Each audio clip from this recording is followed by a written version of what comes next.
नमस्कार बच्चों, एक बार आपका फिर स्वागत है हमारे नए वीडियो में। आज की वीडियो में हम लोग देखने जा रहे हैं कि हमारे क्लास 11th में कौन कौन से केमिस्ट्री के चैप्टर हैं जो हमें पढ़ना है।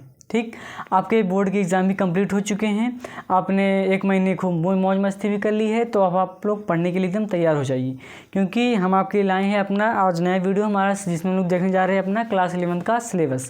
ठीक, तो हम देखते हैं हमारा पहला चैप्टर क्या है। तो जो हमारा पहला चैप्टर है वो हमको पढ़ने एकदम बेसिक, जैसे कि आप लोग 10th में पता होगा कि आपको 10th में बहुत सारी छोटी छोटी चीज़ें बताई जाती है जानकारी के लिए, तो उनको ये एकदम एक्सटेंड करके 11th और 12th में पढ़ाया जाता है।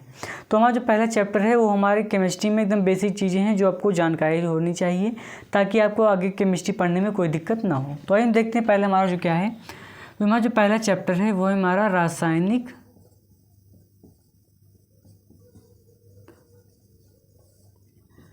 विज्ञान की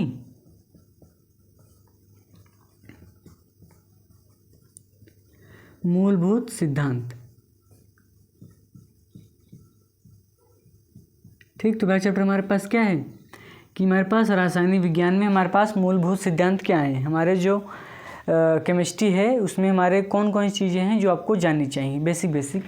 और जो हमारा दूसरा चैप्टर है वो है हमारा परमाणु का संरचना।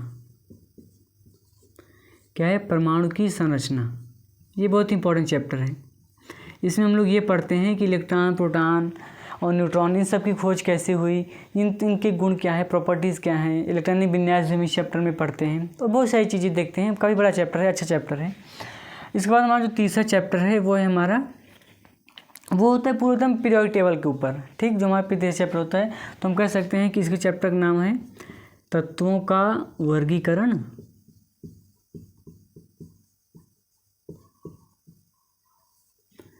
एवं गुणधर्मों की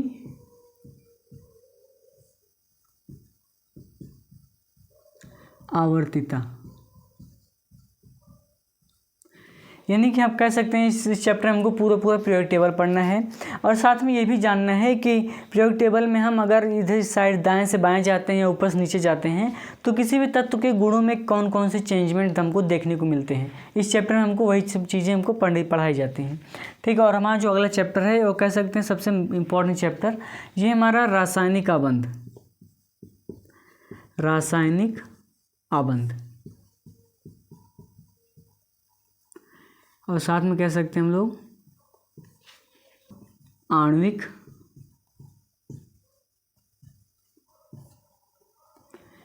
संरचना।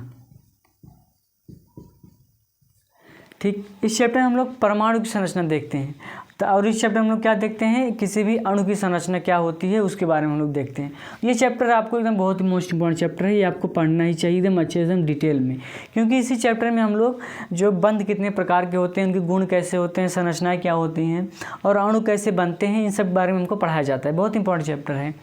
ठीक, फिर अगला हमारा जो चैप्टर है, एक चीज़ और बताते हैं, ये हम कह सकते हैं कि ये हमारा जो चैप्टर है ये हमारा आता है अकार्बनिक से। क्या हो गया हमारा ये? अकार्बनिक रसायन। ठीक, इसके बाद जो हमारा अगला चैप्टर है वो है हमारा ऊष्मागतिकी।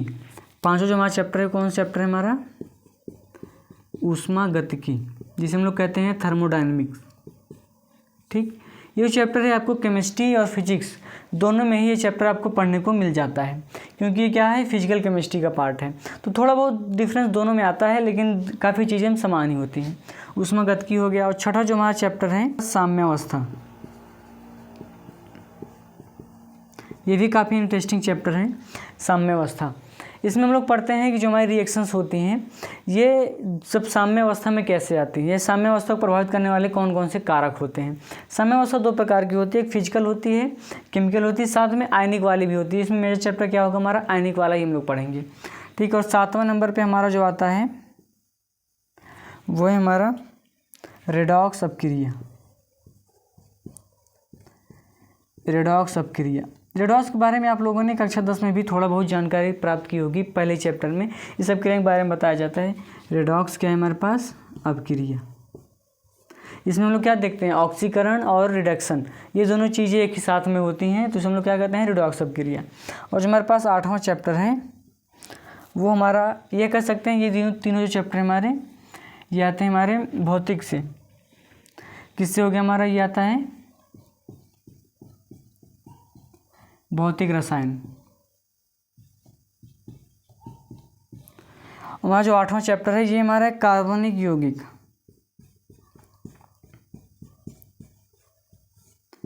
कार्बनिक यौगिक, इस चैप्टर में हम लोग कार्बनिक यौगिक क्या पढ़ते हैं, बेसिक पढ़ते हैं। बेसिक मतलब जैसे हमारे से क्या हो गया, इसमें हम लोग देखते हैं कि इसका नामकरण कैसे हम लोग कहते हैं, आईयूपीएसी जैसे हो गया। आईयूपीएसी के साथ साथ हम लोग देखते हैं कि इसमें हम लोग वीओसी भी देखते हैं, जनरल ऑर्गेनिक केमिस्ट्री, इसी में हम लोग पढ़ते हैं। तो ये हमारा चैप्टर, ये भी काफ़ी इंपॉर्टेंट चैप्टर है। जिस तरीके से हमारा ये वाला चैप्टर इंपॉर्टेंट है, उसी तरीके से हमारा ये चैप्टर भी बहुत ज़्यादा इंपॉर्टेंट है। साथ में जो हमारा लास्ट चैप्टर है 9 नंबर, ये हमारा हाइड्रोकार्बन। हाइड्रोकार्बन हाइड्रोकार्बन के बारे में आप लोगों ने क्लास 10 में पढ़ा होगा। पढ़ा मतलब आपने बस बेसिक जानकारी ली है क्या क्या होते हैं। जैसे हमारे हो गया एल्केन हो गए, हमारे एल्कीन हो गई, एल्काइंस हो गई, साथ में बेंजीन भी हमको इसमें पढ़ने को मिलता है। तो इन सब यौगिकों को हम लोग कैसे बनाते हैं, इनके गुणधर्म क्या होते हैं और इनका हमारा रिएक्शंस कैसे होते हैं, उन सब बारे में हम लोग पढ़ते हैं। ठीक, तो ये हमारा हो गया पूरी केमिस्ट्री। तो इन इतने चैप्टर आपको क्लास 11 में पढ़ने हैं, तो आप लोग मौज मस्ती ना करें, पढ़ने के लिए तैयार हो जाएं। साथ ही अगर आप इस चैनल पर नए हैं तो हमारे चैनल को एक बार सब्सक्राइब अवश्य करें।